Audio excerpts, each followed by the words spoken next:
श्री स्वामी समर्थ माझ्या यूट्यूब चॅनलमध्ये स्वागत आहे, ज्याचं नाव आहे जर्नी विथ शीतलगुंदा। हा होळीचा व्हिडिओ आहे। सगळ्यांच्याच घरी पुरणपोळ्या बनवल्या जातात। तर खेडेगावात तर पुरणपोळ्याच बनवल्या जातात। तर चला मी होळीच्या दिवशी काय काय केलं ते दाखवते। ही गदा आमटी उकळती आहे आणि एकदम हिरवी झालेली आहे। थोडीशी तरी आलेली आहे, नाहीतर एकदम हिरवी आमटी झालेली आहे। आणि मी हा नगरी झटका मसाला टाकलेला आहे आणि हिरव्या मिरच्या वाटलेल्या आहेत आमटी करता। भजेला तेल पण तापलेलं आहे आणि पीठ पण कालवून ठेवलेलं आहे। ह्या भज्यामध्ये सोडा नाही टाकत मी, अर्धा तास पीठ भिजवत ठेवते, त्याच्यामुळे मग मऊ लुसलुसीत भजे होतात। मी आता ना एक चमच्यानी भजे काढतीये। चमच्यानी जर भजे काढले ना हात तेल उडायचं पण भीती नाहीये। जेवढे वाटन तेवढे बारीक पण काढता येतात आणि हात पण भरत नाही।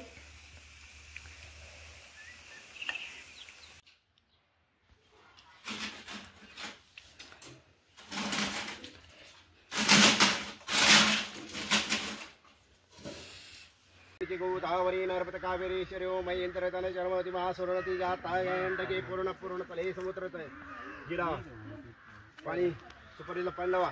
ओम गणागण सरस्वती गणपते नमः विवर्मा स्वा विवर्मा देवताय नमः गंधाक्षी तलवा ओम गंधात समर्पय। स्वयंपाक झालेला आहे। आता खंडोबाच्या मंदिरातली होळी पण पूजा झाली आणि आता सगळ्याजणी होळी पूजून इथली होळी पेटवणार आणि नंतरूनच मग ज्याच्या त्याच्या घरची जाऊन होळी पेटवली जाते। सर्वात प्रथम पहिल्यांदा आमच्या गावात एक पूर्ण गावाची मोठी होळी केली जाते। तिथं प्रत्येक घरातून 5 जण आहेत ना, 5 गवऱ्या नेऊन देतात। मग ती होळी पेटली आणि खंडोबाची होळी पेटली की मग ज्याच्या त्याच्या घरच्या होळ्या पेटवल्या जातात।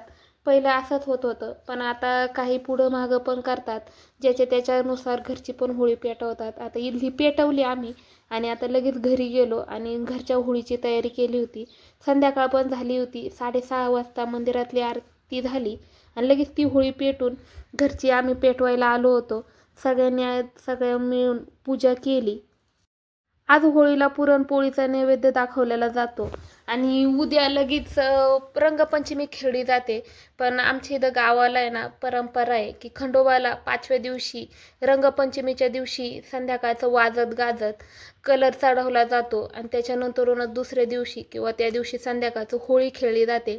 पण आता ही परंपरा पण एवढं कोणी काही जपत नाही आहे।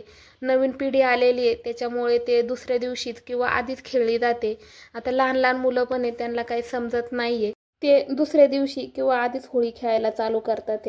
त्याच्यामुळे आता आम्ही तर गेल्या वर्षी 5व्या दिवशी देवाला रंग चढवल्यावर खेळलो होतो आणि ह्या वर्षी पण शक्यतो खेळू, कारण की लहान लहान मुलं आहेत, त्यांना पण आवड लागलेली राहते।